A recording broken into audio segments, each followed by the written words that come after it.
الرحمن الرحيم. الحمد لله رب العالمين، إن الحمد لله نحمده ونستعينه ونستغفره ونعوذ بالله من شرور أنفسنا ومن سيئات أعمالنا، من يهده الله فلا مضل له ومن يضلل فلا هادي له، وأشهد أن لا إله إلا الله وحده لا شريك له، وأشهد أن محمدا عبده ورسوله صلى الله عليه وعلى آله وصحبه وسلم تسليما كثيرا إلى يوم الدين.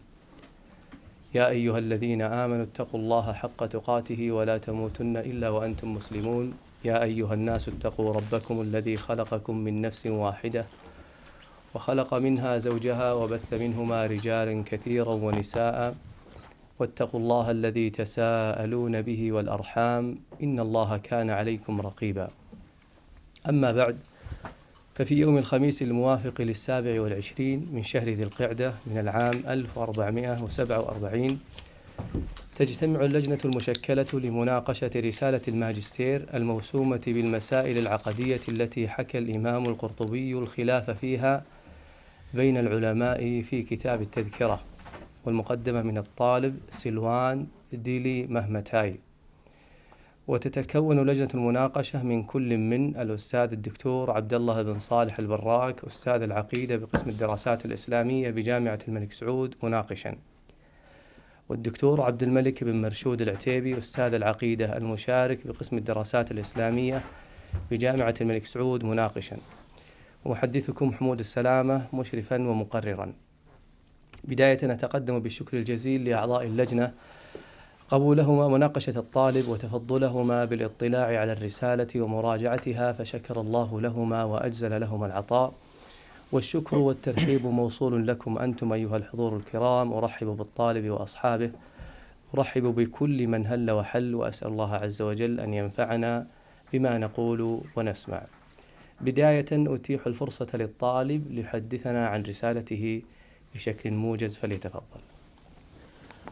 بسم الله الرحمن الرحيم. إن الحمد لله نحمده ونستعينه ونستغفره ونعوذ بالله من سيئات أعمالنا، من يهده الله فلا مضل له ومن يضلل فلا هادي له، وأشهد أن لا إله إلا الله وحده لا شريك له، وأشهد أن محمدا عبده ورسوله صلى الله عليه وعلى آله وصحبه أجمعين. أما بعد، فإن العقيدة الصحيحة هي أساس الدين، ولا يصح الإسلام ولا يقبل العمل إلا بسلامتها من الشرك. وإن الله تعالى بعث محمدا صلى الله عليه وسلم بالهدى ودين الحق ليظهره على الدين كله ولو كره المشركون، فلم يمت صلى الله عليه وسلم إلا وقد بلغ الرسالة وأدى الأمانة ونصح الأمة وجاهد في الله حق جهاده حتى أتاه اليقين. ثم خلفه من بعده أصحابه رضي الله عنهم أجمعين، فكانوا يسيرون على نهجه ويبلغون ذلك خير التبليغ. ثم جاء من بعدهم التابعون لهم بإحسان فتتلمذوا على أيديهم، ثم جاء أتباع التابعين فكانوا كأسلافهم من الحرص على العلم ونشره والدعوة إليه والدفاع عن العقيدة الصحيحة. ومع ذلك فالخلاف سنة من سنن الله في خلقه، وذلك أنه سبحانه خلق عباده على تفاوت في الفهم والإدراك. قال تعالى: ولو شاء ربك لجعل الناس أمة واحدة ولا يزالون مختلفين إلا من رحم ربك. وقال تعالى: وما كان الناس إلا أمة واحدة فاختلفوا ولولا كلمة سبقت من ربك لقضي بينهم فيما فيه يختلفون. والخلاف ليس كله مذموما، وإنما يكون كذلك إذا كان في أصول مجمع عليها لا تحتمل التأويل، أو في قطعيات معلومة من الدين بالضرورة ونحو ذلك. وهناك بعض المسائل اختلف فيها بعض علماء أهل السنة، وهذا الخلاف وقع جله في المسائل التي تحتمل الخلاف والاجتهاد، وكان هناك أكثر من قول في المسألة الواحدة. ومن الكتب المؤلفة في الإيمان باليوم الآخر كتاب التذكرة بأحوال الموتى وأمور الآخرة لأبي عبد الله محمد بن أحمد القرطبي صاحب التفسير، حيث إن الكتاب تضمن مسائل عقدية هي محل خلاف بين العلماء، ولهذا رغبت أن أجمع وأدرس هذه المسائل المذكورة في الكتاب وأبين القول الراجح في ذلك. ورأيت أن يكون هذا البحث بعنوان المسائل العقدية التي حكى الإمام أبو عبد الله القرطبي الخلاف فيها بين العلماء في كتابه التذكرة جمعا ودراسة. أما أهمية الموضوع وأسباب اختياره فتتمثل هذه الأهمية في عدة نقاط. أولا، تعلق الموضوع بالإيمان باليوم الآخر الذي هو أحد أركان الإيمان. ثانيا، إبراز جهود علماء أهل السنة وعنايتهم بمسائل البعث واليوم الآخر.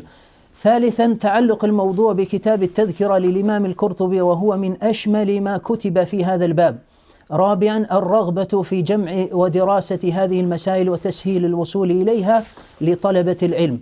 وأما عن المنهج المتبع في هذه الرسالة فهو المنهج الوصفي القائم على الاستقراء والاستنباط والتحليل. وأما خطة البحث فالبحث ينقسم إلى مقدمة وتمهيد وثلاثة فصول وخاتمة على النحو التالي. فالمقدمة وفيها مشكلة البحث، أهمية الموضوع وأسباب اختياره، أهداف البحث، أسئلة البحث، حدود البحث، مصطلحات البحث، الدراسات السابقة، منهج البحث، إجراءات البحث وغيرها. التمهيد وفيه أولا ترجمة موجزة للإمام القرطبي رحمه الله. ثانيا، التعريف بكتاب التذكرة. ثالثا، منهج الإمام القرطبي في كتابه التذكرة.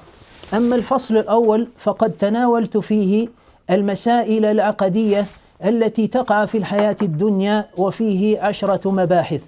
الفصل الثاني المسائل العقدية التي تقع في الحياة البرزخية وفيه 4 مباحث. الفصل الثالث المسائل العقدية التي تقع بعد قيام الساعة وفيه 9 مباحث. ثم ختمت الرسالة بخاتمة فيها أبرز النتائج وأهم التوصيات.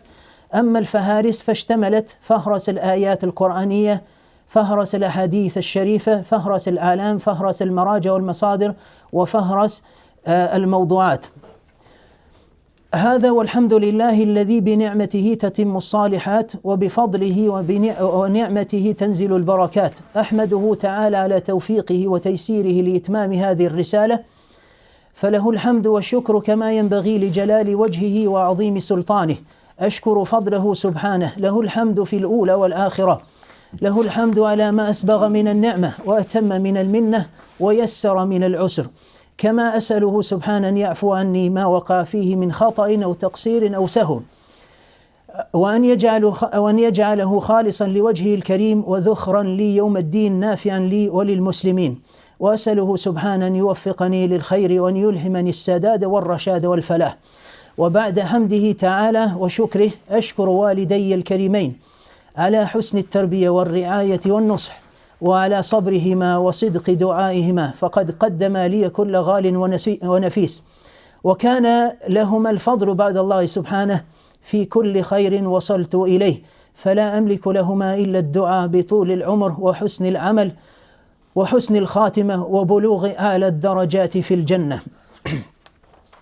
ثم أشكر زوجتي الكريمة أم زيد على صبرها وتحملها ومساندتها لي خلال إعداد هذه الرسالة. وأتقدم أيضا بخالص الشكر والتقدير لشيخي الفاضل الذي أكرمني بالإشراف على هذه الرسالة، الأستاذ الدكتور حمود بن إبراهيم السلامة، أستاذ العقيدة بقسم الدراسات الإسلامية بكلية التربية بجامعة الملك سعود. أشكره على ما قدمه لي من علم نافع وجهد ونصح وتوجيه وتصويب، وكلمات الشكر تظل عاجزة عن إيفاء حقه، فجزاه الله عني خير الجزاء، وأن يجعله ما قدمه لي في ميزان حسناته، وبارك الله في علمه وعمله وأهله وماله. ولا أنسى أن أشكر فضيلة الشيخ الأستاذ الدكتور محمد بن عبد الله السحيم، أستاذ العقيدة بقسم الدراسات الإسلامية بكلية التربية بجامعة الملك سعود سابقا، والذي اقترح علي هذا الموضوع وقد أفادني كثيرا أثناء تسجيل هذه الرسالة وإعداد المخطط العلمي لها، فجزاه الله عني خير الجزاء في الدنيا والآخرة، وبارك الله له في عمره وعلمه وعمله. كما أتقدم بخالص الشكر والتقدير لفضيلة الشيخ الأستاذ الدكتور عبد الله بن صالح البراك، ولفضيلة الشيخ الدكتور عبد الملك بن مرشود العتيبي عضوي لجنة مناقشة الرسالة على تفضلهما بقبول مناقشة هذه الرسالة، وأعتز بما سيتفضلان به من ملحوظات وتقويمات وتصويبات سيكون لها بالغ الأثر في تقويم هذه الرسالة وإخراجها على الوجه الأكمل.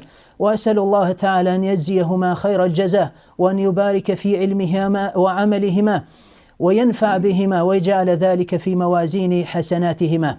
ولا يفوتني أن أتقدم بخالص الشكر وعظيم الامتنان إلى كل من ساندني ووقف إلى جانبي بتشجيع أو دعم أو أسدى لي نصيحا وتوجيها، أو مد لي يد العون، أو كانت له إسهامة صغيرة كانت أو كبيرة في إنجاز هذا العمل، فلهم مني صادق الشكر والتقدير. وأخص بالذكر فضيلة الشيخ الدكتور هاريز الكوتشي حفظه الله، وكذلك زملائي الكرام ورفقاء الدراسة الشيخ فتيم حساني والشيخ أرتان راجي والشيخ قشتريم أحمدي، فجزاهم الله عني خير الجزاء، وبارك الله في جهودهم ونفع الله بهم.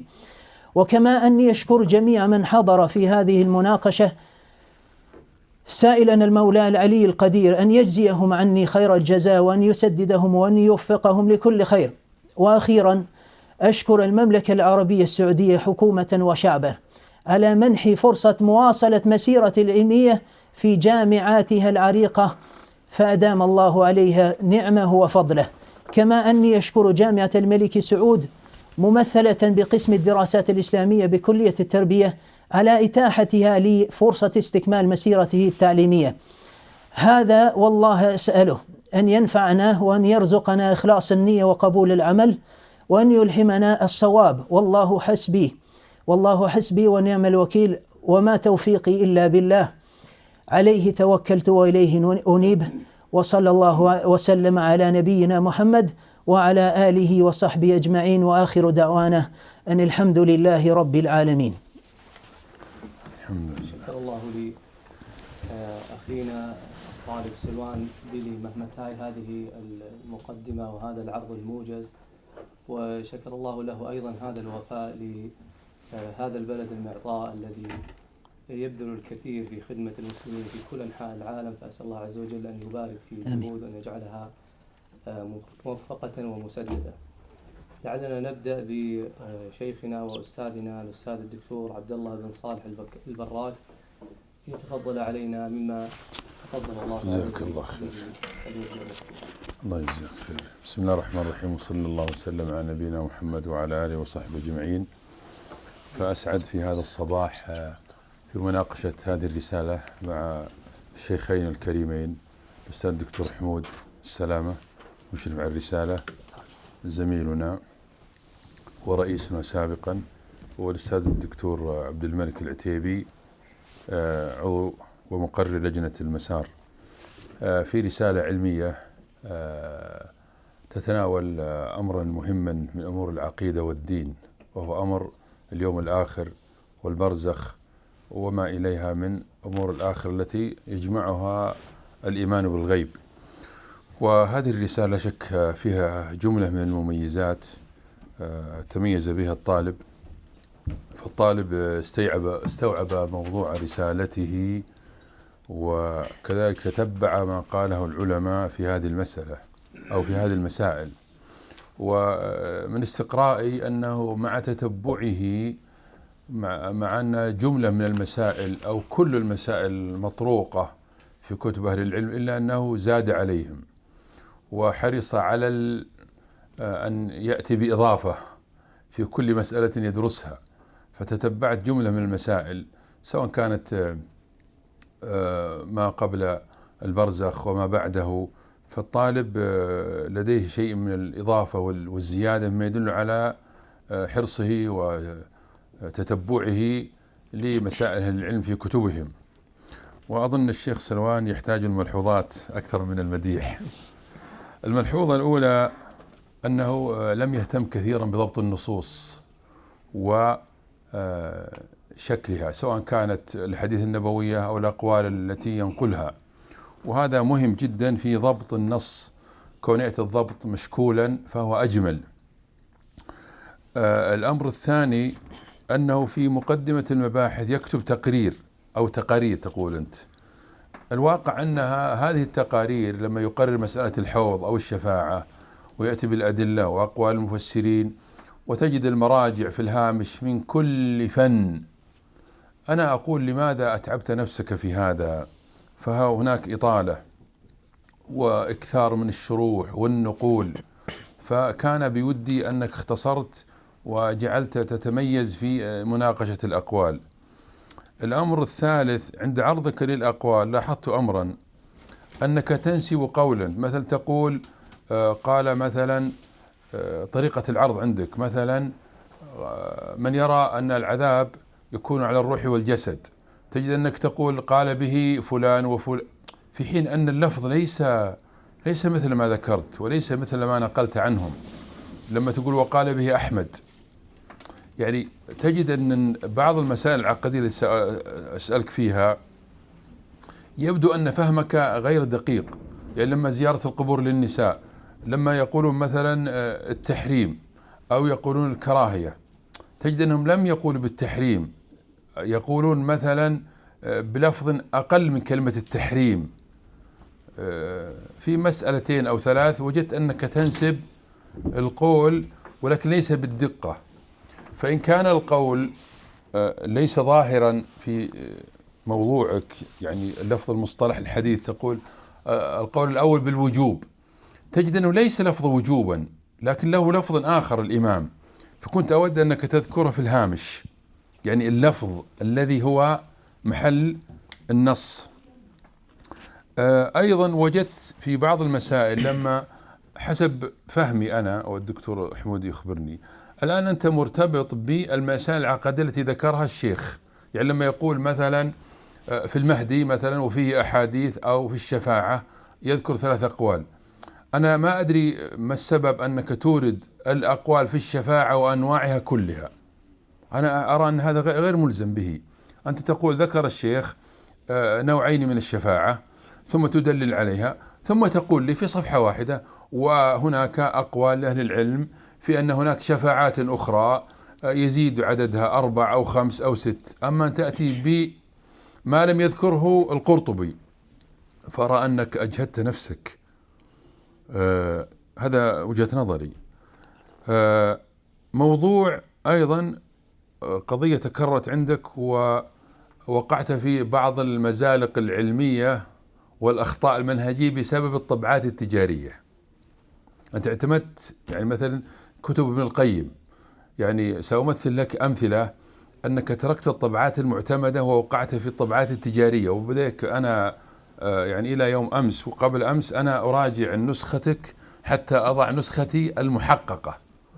فهذه أنا أرى أنه لزاما عليك أن تعيد وتعزو كتب ابن القيم وبعض الكتب إلى الكتب المحققة علميا، وسنجد الفائدة أن هذه الكتب علقت على النص وعلى معناه وعلى العزو وعلى إرجاع أقوال أحمد والشافعي وابن حزم، أرجعتها لأصولها، وهذا فاتك. واضح؟ طيب، الصناعة الحديثية عندك فيه تشويش غريب جدا.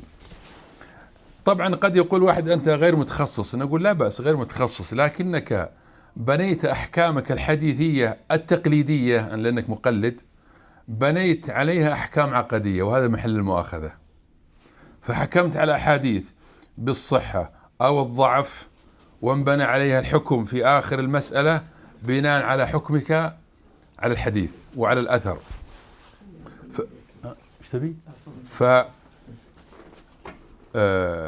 إذا أردت أن تكون محدثا أو مقلدا فيجب تسلك الجادة. فأنت أرى في عدد من جملة من الأحاديث والآثار أنك سلكت جادة المقلدين، بمعنى بين قوسين المتأخرين في الحكم على الأحاديث والآثار، وترتب عليها أحكام عقدية محل مؤاخذة. يمكن عندنا 4 أحكام اجتهدت في الحكم، فتقول الحديث لم يثبت والحديث غير صحيح، ونجد أن الحديث صحيح والحديث صححه الأئمة.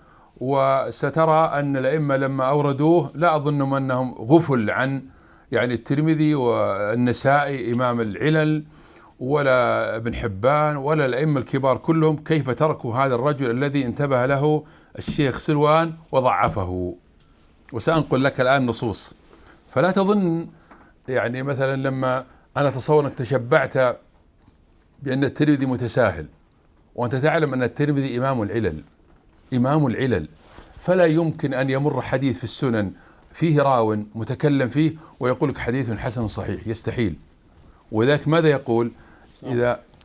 إذا أردت الحديث يقول حديث حسن وفي الباب، لا يمكن أن يقول حسن وبعدها لا يقول في الباب، لأنه منتبه هو. وفي الباب عن أبي هريرة وابن عباس، ويذكر 4 من الصحابة. وذلك قال في آخر العلل في الجزء الخامس في تعريفه للحسن، قال ويروى من غير وجه نحو ذاك، يعني أحاديثه ضعيفة لما أقول حديث حسن. سأمثل لك أمثلة والباقي موجود في الله. طيب، طريقة التخريج عندك فيها زهد عجيب، مع أنك طالب علم متمكن. لا تذكر الباب ولا الباء ولا الكتاب ولا الجزء ولا الصفحة، وإنما تورد أرقام. من يأتي بعدك يريد يستفيد. لما تقول لي كتاب التفسير، كتاب حديث الأنبياء، كتاب، فلا أدري ما هي يعني ما هذا الزهد في التخريج. طيب، في مصادر ثانوية رجعت لها كثيرا حتى في التراجم، وهذا ما يستقيم. يعني موسوعة التربية كذا تخرج فيها أو تترجم فيها ابن الزاغوني، هذا غير مقبول. لو تخرج أنت من الأعلام الزركلي ممكن نقول لا بأس، يعني هذا مفتاح. نقول الأولى ترجع لطبقات الشافعية إذا كان شافعيا، أو ترجع للسير إلى آخره، لكن تخرج من موسوعة موضعين تراها، هذه تعدلها. تقريبا هذه الملحوظات. طيب، نبدأ يا شيخ سلوان، عندك إجابات ولا نبدأ؟ الله عليك. أحسن الله عليك. سلام. نبدأ. العنوان: لماذا لم تشكله؟ هذا 1. 2، ودكتور حمود أضبط مني لغة. احنا بتقرأ النص اللي أمامك، أبو عبد الله القرطبي 671، الداخلة ذي وش العجمة ذي اللي داخله؟ المتوفى، صح؟ نعم، لكن حتى أنت لما تكتب كتابا وقد قال ابن تيمية 728، ايش دخل 728؟ لو تقرأها لغة ما تجي. وقال ابن تيمية 728 المتوفى هذا الرابط. الله يحفظ. بس أنا أخلي رمز له. عرفت؟ كتاب التذكرة حط مع كفتين صغيرات كذا عشان إن هذا كتاب، فهمت؟ هذا فنية بس. صفحة 9. بسم الله، خليك سريع معي. أبشر. طيب، الآن أحسنت في الترجمة والإيجاز، لكن هذا ليس إيجازا وليس الترجمة. اسم المؤلف، تلاميذه، شيوخه 2 3 من المشهورين، نفس الصفحة الواحدة هذه. تلاميذه، ثنى عليه 1 2 من الثناء. كتبه، تقول كتاب الجامع طبع أكثر من طبعة كذا وحقق سطر 1 2. ثم كتابه الأسنى مثلا، ثم كتابه التذكرة، وتقول سأفرد له، بدل هذا الكلام اللي ما أدري. دائما الشيخ مشهور حتى بس أنا ما أخرجت من نتيجة، يعني 1.5 صفحة، لكن كنت أتمنى أنك تضعها في 2 صفحتين مرتبات. واضح؟ أي ملحوظة اعترض عليها أو أجيبني عنها. بارك الله فيك. ها؟ لا نحن في مقام العلم. لا نستفيد. بارك الله فيك. لا أبدا. طيب، شوف الآن، شوف في صفحة 14 ايش تقول؟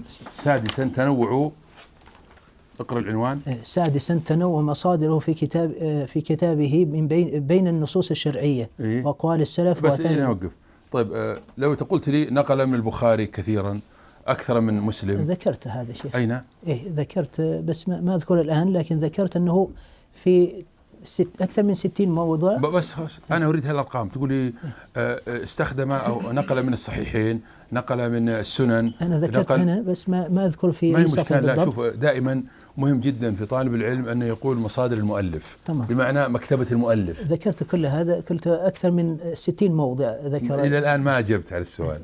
لما تقول لي روى كتب السنن، نعم. ينقل كثيرا من تفسير كذا، 10 مواضع، ينقل من الجمع الصحيحين للحميدي، ينقل من كتاب اللغوي الفلان، أو لم ينص عليه، أمر سهل. لكن مهم جدا أن تحدد. طيب الصفحة المقابلة تقول التساهل في نقد المتون والأسانيد. اشرح لي العبارة. يعني لم يخرج أو لم يحكم على الحديث مثلا أحيانا. يعني لازم يحكم عليها. طب وأنا قلت لك أخرج البخاري وأخرج الترمذي وروى غير هذا، غير الصحيحين، هو أقصد غير الصحيحين نتركها. نعم. طب لما يقول أخرجه الترمذي وروى ابن ماجه تريد يحكم، هذا منهجي أنا، كيف تحاكمني؟ منهجي أني لا أحكم ولا أخرج، هذا تخريجي أنا. تخريجي أني يقول وروى الإمام أحمد في الزهد يذكر الأحاديث الضعيفة حكم العلماء بضعف ووضعها. نعم. طيب حط إحصائية. بارك الله فيك. أنت وضعت هنا مثالي، لكن لما تقول أورد مثل ما ذكروا عن ابن ماجه أن أورد حديثين عليهما ضعف شديد جدا، فلما تحدد تقول القرطبي لم أجد عنده إلا مثلا 3 حديث ضعيفة أو 4 أو موضوعة. طيب الهامش في الهامش هذا مثال عشان تعرف. في نفس الصفحة 15 ذكرت أنه نقل عن ابن فورك. الآن هذا مصدر، هذا من المصادر. أي كتاب لابن فورك؟ مهم أن تعرف الإمام القرطبي رحمه الله من أي كتاب ينقل، ما هي مكتبته التي عنده. لو قلت مثلا، لو مرة واحدة ما كان غير ملزم أنت، لو قلت أن هذا النص في مشكل الحديث لابن فورك، انتهى الكلام. الآن فتحت على نفسك باب أن القرطبي ينقل من مشكل الحديث لابن فورك في هذا التأويل. وذكرت كذلك أن بعض العلماء الآخرين مثلا لا الحين ابن فورك عرفت هذا مصدر. مثلا يذكر عن أبي حامد الغزالي مثلا أحيانا. أبي حامد من أي كتاب؟ لا بيجيك أنا عندي جواب. بارك الله فيك. الحين معلمك. طيب نجي الصفحة اللي بعدها. طيب أنت إيش تقول في الصفحة 16؟ الغموض في عزو إيش؟ الأقوال. أيوة كمل. ينتهج المؤلف أسلوب التجهيل. تعرف ايش معنى العبارة ذي؟ ترانا قوية شوي. نعم. أنت تجهل من؟ القرطبي. بعدين لما نجي نفهم التجهيل بالنسبة لك، لما يقول قال العلماء وذكر العلماء وقال مشايخنا، أنت الآن قاعد تحاكم القرطبي، محاكمتك غير صحيحة. يعني أنت تقول يا أيها الإمام لابد أن تخبرني من هو العالم. ما هو صحيح. أنا عالم من العلماء، هو فحل من الفحول، هو إمام. يقول لك وقد ذكر مشايخنا. أنت لما الشيخ سلمان تقول والذي عليه أهل العلم، يا أيها الجاهل كيف تقول قال أهل العلم؟ حدد من. أنا أقول لك قال أهل العلم فيما قرأته فيما، فعبارتك هذه غير صحيحة. انتهينا يا شيخ؟ يجب أن تعدلها كلها. قال مشايخنا، طيب قال مشايخنا خلاص. وهل استقرأت أنت؟ لو أن البحث ما هو يعني عملك، قلت لك استقرأ تفسيره وانظر عمن ينقل كثيرا. في القرطبي هنا مثلا لو قلت مثلا، أنا أضرب مثال، مثلا العاقبة لعبد الحق، تعرفه العاقبة في الآخرة؟ كتاب العاقبة تعرفه؟ نعم. لعبد الحق. نعم. أنا أتصور أنه من مراجعه وهو لم ترجع له أنت. الشيخ هذا أنا من يعني قد استفدت من هذه الفقرات من أيوة. تحقيق كتابة الدكتور الصادق بن محمد إبراهيم. يعني الشيخ سلوان الآن لا تقل لي هذه استفدته من فلان، أنا أحاكمك على قولك. تمام. فأنت حتى لو قال هذا القول أنت تقول وهناك إبهام أقبلها. صحيح. هناك عدم تنصيص على العلماء، ولكن هذه سنة ترى متبع عند العلماء. انتبه أن تخطئ عالم كونه لم يذكر شيخه أو أستاذه. هو يذكر إمامه ويذكر، لكنه ليس بالضرورة أن ينص عليه. انتبه، القاعدة العلمية هذه متفق عليها. طيب نجي الآن هامش رقم 1. ايش تقول؟ ايش تقول؟ في المنهج الاستدلالي على الإسرائيلية. لا قبل رقم 1 ايش؟ علوم الآخرة، كشف علوم الآخرة. في صفحة كم؟ 16 16 الهامش رقم 1. إيه؟ ايش تقول كتاب كشف ايش؟ علوم في الهامش رقم 1. إيه كشف علوم إيش؟ كتاب كشف علوم الآخرة. كمل. منسوبة لا ما في هذا الموضوع. أنت الحين قاعد تفتي أنت الآن. المنسوب للغزالي من أين نسبته؟ من أين أتيت بأنه منسوب له؟ أعطني جواب. هو له. الحين منسوب ولا له؟ المشهور أنه له. لا ما في مشهور، لا هو له. ذكره السبكي واسمه الكامل الدرة الفاخرة في كشف علوم الآخرة. تمام. وتعرف كتاب لعبد الرحمن بدوي يذكر مؤلفات الغزالي، زين، فذكر جملة من النسخ الخطية والكتاب وطبعات الكتاب، وأنا قلت يمكن الشيخ سلوان يمكنه اطلع على شيء آخر، فبحثت في القسم المختص بالكتب المنسوبة الغزالي فهو ليس منها. ما دام أن القرطبي شيخ مشهور، أنا كل التركيز كان في المسائل ليس في طيب يعني هذه جت عرضا لا تقل منسوب، لا هو غير منسوب. بارك الله فيك. بعدين نفس موضوع إغفال نسبة الأشعار. هل كان العلماء يذكرون الأشعار منسوبة؟ يذكر 4 أبيات 6 أبيات بدون ما ينسبها لأحد. أنت ليش تحاكمه؟ ما أدري لماذا أنت أدخلت القرطبي في المحاكمة. عرفت؟ يذكر طيب. أبيات وما يذكر من قال بهذه الأبيات. أنا أعرف أنه يذكر ولا يذكر. طيب ثم ماذا؟ شيخ سلوان ثم ماذا؟ لابد أن يقول من القائل؟ أجبني. صح؟ غير صحيح ترى. يذكر بين الأبيات. أنت من شهرتها ومن معرفتها يعرفون أن هذه من المعلقات أو هذه من الأندلسيات. صحيح. بعض الأحيان بعض العلماء في الأدب يقول لك وقال الشاعر من بحر الطويل إذا كان أراد، لكن المحقق هو اللي يقول مثلا من بحر كذا أو. فلا تحاكم المؤلف على ما درسته في قسم الدراسات الإسلامية. طيب 16 17. طيب تجهيل نسبة الأشعار. طيب نأتي لمسألة زيارة القبور للنساء. أول بالتخريج، شوف أول قاعدة ذي، الشيخ رحمه الله تعالى الألباني لم يرضى عن كتابه صحيح سنن أبي داود والترمذي والنسائي بن ماجه. أنت تعرف هالمعلومة وقالها الشيخ وذكرها أنه قصة التأليف وهو لم يرضها. فانتبه أن هذه تزيلها من الرسالة كله. حتى كتاب صحيح الجامع وضعيف الجامع ليس مصدر تخريج. واضح؟ طيب الآن شوف صفحة 20 ماذا قلت؟ قال الإمام القرطبي زيارة القبور للرجال متفق عليه. هذا ألف. طيب باء مختلف فيه للنساء، هذا فقرة باء. كمل. أما الشواب من هن الشواب دول؟ يعني الفتيات. احنا أنت المصدر اللغوي الله أعلم. ما في الله أعلم. جمع شاب وشابة وهو من أدرك البلوغ ولم يصل إلى سن الرجولة. وضحها. أوكي التعريف يعني عارف تعريف بس عرفها هنا أنت تجيبها الآن عندي. طيب فحرام عليهن إيش؟ الخروج. وأما القواعد فمباح لهن. شفت التقسيم هذا؟ ليتك مشيت عليه. عرفت التقسيم؟ واضح؟ تمام. طيب الآن نأتي للأقوال. القول الأول ذكرت وجمعك من أحسن الجمع. طيب بس لاحظت كذا لما تقول والإمام محمد الوهاب وكثير من أئمة الدعوة والتحقيق، هذا اسم جديد. أئمة الدعوة والتحقيق اللي هو أئمة الدعوة في نجد. صح؟ صحيح. حط المصطلح المعروف. بارك الله فيك. زين. الدعوة وكثير من المحققين. طيب نجي الآن لموضوعك هذا اللي 24 هامش رقم 4. لاحظت صفحة 24 الآن حديث لعن النبي عليه الصلاة والسلام زوارات القبور. صحيح. شوف الهامش أخرجه الحديث روي من 3 طرق. طريق أبي هريرة، زين، اللي عند الترمذي. ماذا قال الترمذي بعد إخراجه ماذا قال؟ قالوا في الباب عن ابن عباس وحسان بن ثابت. ايش تعني اللي قلتك القاعدة الأولى؟ أنه منتبه لمن؟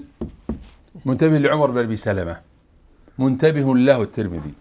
وتعرف أنه تلميذ من هو؟ تلميذ البخاري. وتعرف الكتاب المطبوع في مجلدين علل الترمذي الكبير الذي يحتاج الواحد سنوات حتى يفهم كلام الترمذي. طيب، وحديث ابن عباس اللي هو لعن المتخذات مساجد السرج عند أبو داود والنسائي، والنسائي وأبو داود يعرفون أن فيه راوي اسمه أبو صالح. أنت عزمت وجزمت أنه باذام هانئ، لكن ما رأيك أن هناك قول آخر أنه ليس أبو صالح باذام، عشان تعرف الصناعة الحديثية. هذه الملحوظة الثانية. الثالثة حديث حسان بن ثابت. زين، شوف أنت خرجته في الأخير، شوفوا هو رقم 3، انتبه. قلت في إسنادي منه عبد الرحمن بن بهمان. ما رأيك أن أخرجه أحمد وابن ماجه وساقه المزي في تهذيب الكمال من طريق الطبراني؟ طيب، عبد الرحمن بن بهمان هذا أنت ماذا حكمت عليه؟ نقلت أقوال العلماء. لا انتبه، لا تقول نقلت، لأني أنا نقلت. شوف، أنت تقول مجهول. الجهالة بالنسبة لك أي أنواع الجهالة؟ جهالة العين ولا جهالة الحال؟ عينه مجهولة ولا معروفة؟ انتبه، هو الآن من أي الطبقات عشان تعرف الجهالة وعليه ينبني الحكم. أي أنواع الجهالة؟ هذا مهم ترى لأن الآن بنحاكمك على حكمك على الحديث، وذاك رأيت فيما ترى أن جواز زيارة النساء للطهور. هذا جهالته جهالة حال. وتعرف أن هؤلاء لما هذا الراوي، شوف، هو حجازي ومن أهل المدينة، وروى عن عبد الرحمن ابن الصحابي حسان بن ثابت. انتبه، هو روى ليس له إلا رواية عن 3. العلماء لما قالوا الجهالة ليش؟ ركز خلي وراقك ناظرني. لما قالوا مثلا أن هذا الراوي مجهول، هو على المنهج علماء المصطلح الذين جاءوا في القرن الخامس وما وراءه. لكن الترمذي وأئمة السلف المتقدمين لا يقولون مجهول. انتبه، فهو راو معروف، لكنه عينه معروفة، هو سلوان، لكن روى عن 2 وروى عنه 2 فقط. لكن العلماء يريدون أن يكون الراوي معروف، يروي عنه 4 5 وروى 6. زين، فوثقه العجلي. وقال ابن حجر مقبول. ماذا تعني كلمة ابن حجر مقبول؟ مقبول عند المتابعة. ولذلك أنت مشيت على منهج. وإذا كان أسألك سؤال، أعطني واحد من أهل العلم الذين خرجوا الحديث قال حديث ضعيف. اختلفوا في جاوبني على السؤال. من قال، عشان تعرف أن المنهجية اللي ماشي عليها سأناقش كلام بعد ذلك. مثال آخر، من قال أن هذا الحديث ضعيف لأن عبد الرحمن مجهول؟ عطني من القرن 3 4 5 6 7. في جواب عندك؟ أنا أعطيك الجواب، بس أنا أعطيك. شوف، العلماء لما يريدون مثل هذه الأحاديث، عندي مثال ثاني وثالث، بس أنا ركزت عليها لأنها انبنى عليها حكم عقدي بالنسبة لك. أنا سأقول لك مثلا قال الذهبي. تبي نبدأ بالذهبي ولا نبدأ بالرجب؟ قال ابن رجب في شرح العلل. شوف النص الآن سيفيدك الآن في موضعين. إذا روى الرجل عن مثل ابن سيرين والشعبي، يعني أنه تعابعي كبير. هذه ترى فقرة مهمة في المصطلح، أنت يمكن تراجعها. إذا روى التابعي الكبير عن صحابي أو عن تابعي أو تابعي، اسمه التابعي الكبير. قال إذا روى الرجل عن مثل ابن سيرين والشعبي وهؤلاء أهل العلم، انتبه لأنه هو الآن طالب علم، فهو غير مجهول، وإن كان لا يروي إلا عن 2 ويروي عن 1. قال الذهبي وأما المجهولون، ركز معي خلي وراقك، وأما المجهولون من الرواة فإن كان الرجل من كبار التابعين، هذه مسألتنا، أو أواسطهم احتمل حديثه. زين، وتلقي بحسن الظن إذا سلم من مخالفة الأصول وركاكة الألفاظ. بعض الأحيان، وهذا ينطبق دائما حتى في حديثك، وأنا مستقرئ المسألة، تجد أن هذه الرواة اللي تعنيهم اللي تسميهم مجهولين أو يسميهم ويضعف عليهم الأحاديث أئمة المتأخرين من علماء المصطلح، تجد أنهم ليس لهم إلا 3 شيوخ ولهم 3 تلاميذ وليس له إلا حديث واحد، فهذا ينطبق عليه أنه عفي عنه. وقال ابن كثير هذا الرابع: فالظاهر هو روى قال الذهبي أيضا: وفي الصحيحين قوم مستورين وليسوا بالمجاهيل. ايش معنى مستور؟ يعني ليس له الا راوي واحد ويروي عنه راوي واحد. وقال ابن كثير معلقا: فالظاهر، على أمر حديث في تفسير ابن كثير، قال: فالظاهر أنه لأجل جهالة مولى أبي بكر، ولكن جهالة مثله لا تضر لأنه تابعي كبير. فيجب أن تعدل منهجك في طريقة الحكم على الأحاديث. وأنا أعرف أنك تقلد الشيخ الألباني في طريقته. لا لا لا، اسمع مني، هذه طريقة الشيخ رحمه الله، فضعف أحاديث بهذه الطريقة ورد أحاديث بهذه الطريقة، وهذه غير طريقة، غير صحيحة علميا، لأن نتعامل مع أحاديث مررها أهل العلم وقبلوها، ليس هذا هو الأصل. ولكن لما تأتي مثل هذه الأحاديث يجب أن تتأنى في الحكم عليها بالضعف. لو تقول، وإذا كان أقول لك بعد الرسالة راجع: هل هناك عالم قال ضعيف لأن فلان مجهول؟ ترك المتأخرين وابن الصلاح ومن بعده، أنا أقلبك قبل. فإذا هذه الطريقة تعدل. يا شيخ سلوان، وعد كتبنا عليك. طيب، نجي الآن ل يعني مثلا شوف صفحة 26. زين، نفس الطريقة: ربيع بن سيف المعافري، تجد الإشكال عنده وين؟ أنه تابعي كبير، نفس الإشكال. زين، فالعلماء ما تركوه، يعني يروي عنه أبو داود، يروي عنه النسائي، والنسائي لا يروي إلا عن ثقة. ونجد أنه مثلا يروي عن الصحابي عبد الله بن عمرو بن العاص، هذا تابعي كبير ولا لا؟ يروي عن من؟ عن عبد الله بن عمرو بن العاص، أنت تقول أنه ضعيف.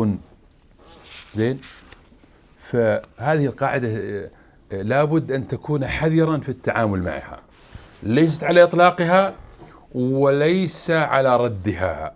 انتبه، كل حديث له أحكام وله ملابسات. نجي المسألة العقدية التي توصلت إليها، وأنت بدأت ترد على الأحاديث وتناقش. يعني خلنا نأخذ مناقشة مرة واحدة. مثلا لما مثل قصة عائشة لما قالت: قلت كيف أقول لهم يا رسول الله؟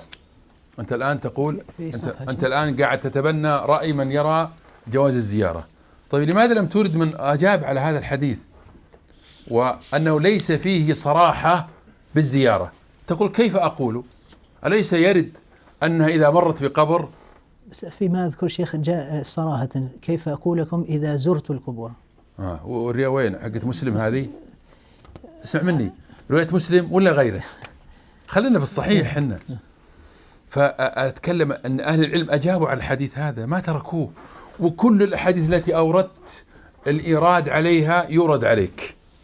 فلا أدري، يجب أن تنظر للمسألة بنظرة معتدلة. الآن لما جاءت كيف حديث الآخر، لما فقلت يا أم المؤمنين من أين أقبلت؟ قالت: من قبر أخي عبد الرحمن. طيب، أسألك، وسأل أهل العلم هذا السؤال، صفحة 33: هل كانت هذه القضية بعد لعنه عليه الصلاة والسلام ولا قبل؟ ما ندري، إذا ما يستند على الحديث هذا.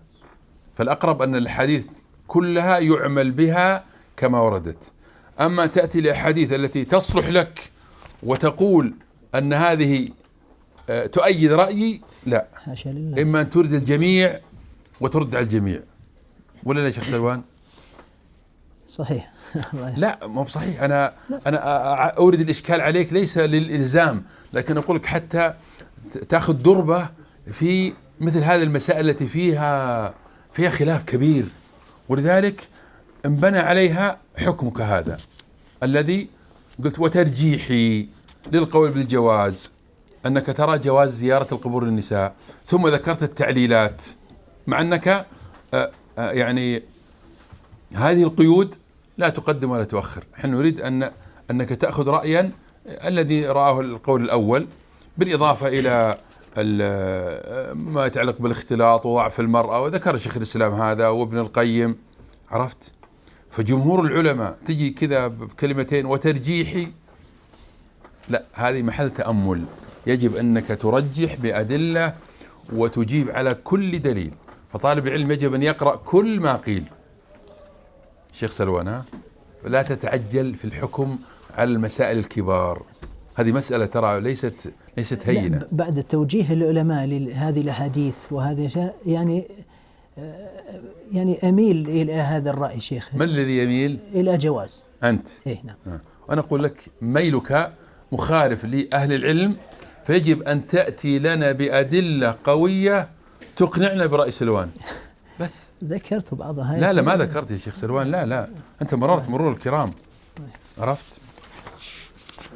40 صفحة 40 قراءة القرآن عند القبور.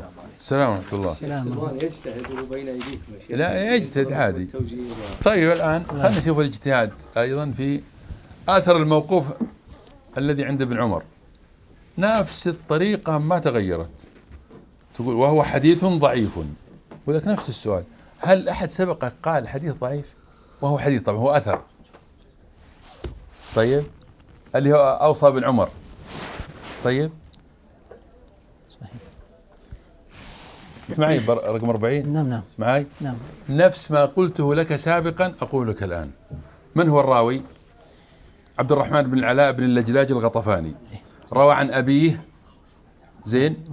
أبوه الذي تضعفه روى عن عبد الله بن عمر بن الخطاب. قال العجلي تابعي ثقة. زين. وساق ابن معين في تاريخه قصة القراءة هذه. فأنت لو قلت لنا أن فعل ابن عمر لا يوافق عليه على قراءة القرآن ولم يقل أحد من الصحابة ومثل هذا أنا أقول لك هذا مسلك صحيح. أما تتجرأ وتقول وهذا الأثر ضعيف ثم تجي بالحكم أيضا انبنى عليها شيء آخر، أنا هذه مشكلتي، ليس اجتهادك الحديثي ما أخالفك فيه. أنا وين خلافي معك؟ انبنى الحكم الحديثي الذي لا أراه صوابا على حكمك العقدي. تقول أنا وصية ابن عمر ضعيفة ولم تثبت.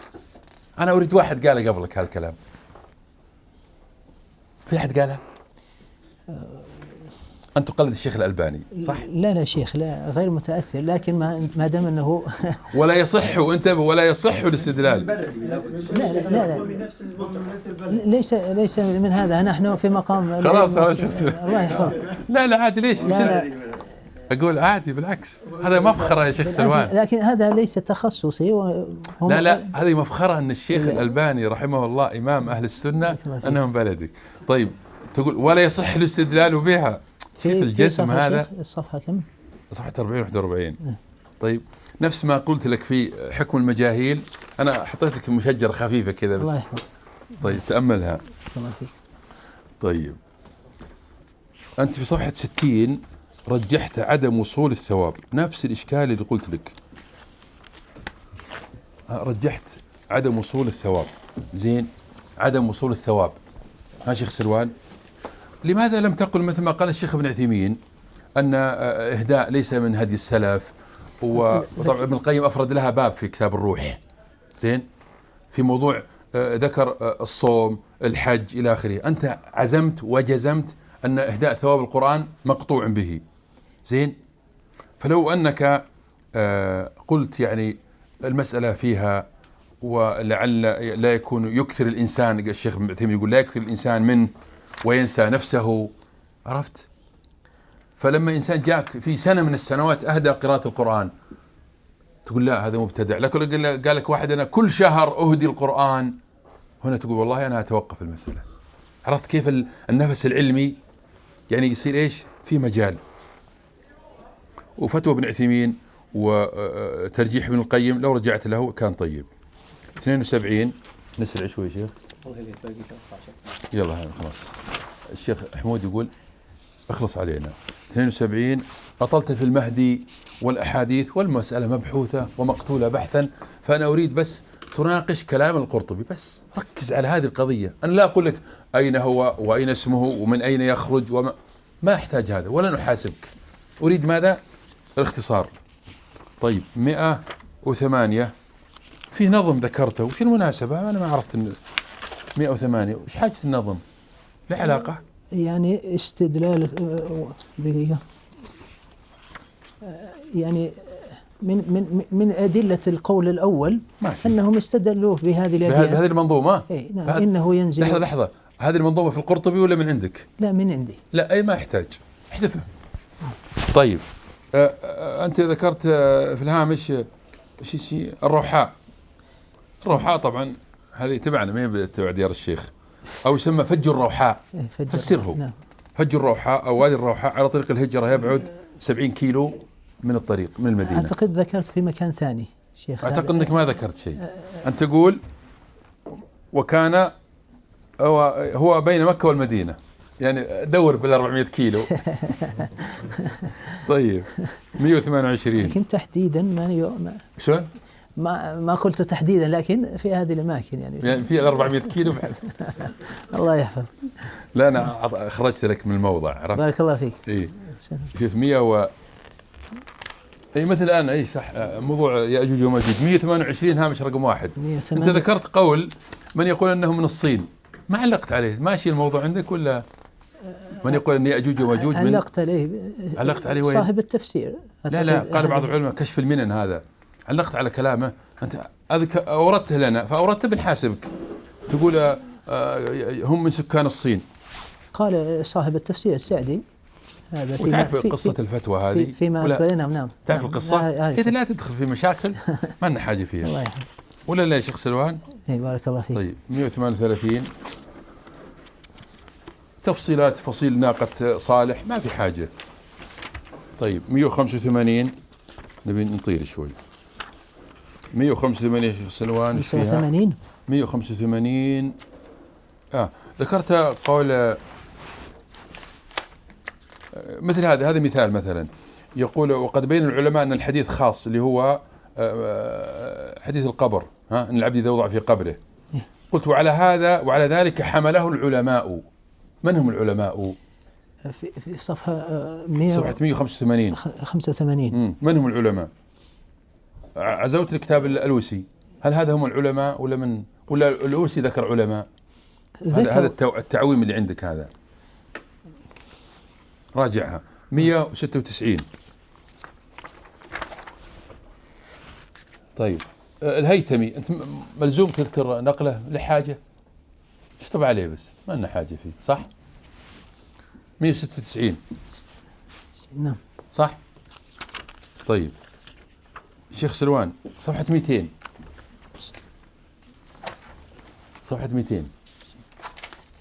السطر الثالث أو الرابع. زين هذا من أخطاء الاعتماد على طبعات تجارية لا تسوى الورق الذي طبعت به، وذاك كتاب الروح لما لم تعزو له فاتك شيء كثير. اقرأ السطر الثالث. وانكر الجمهور وقابلهم آخرون فقالوا السؤال للروح أيوة بلا بدن. وهذا قاله ابن مرة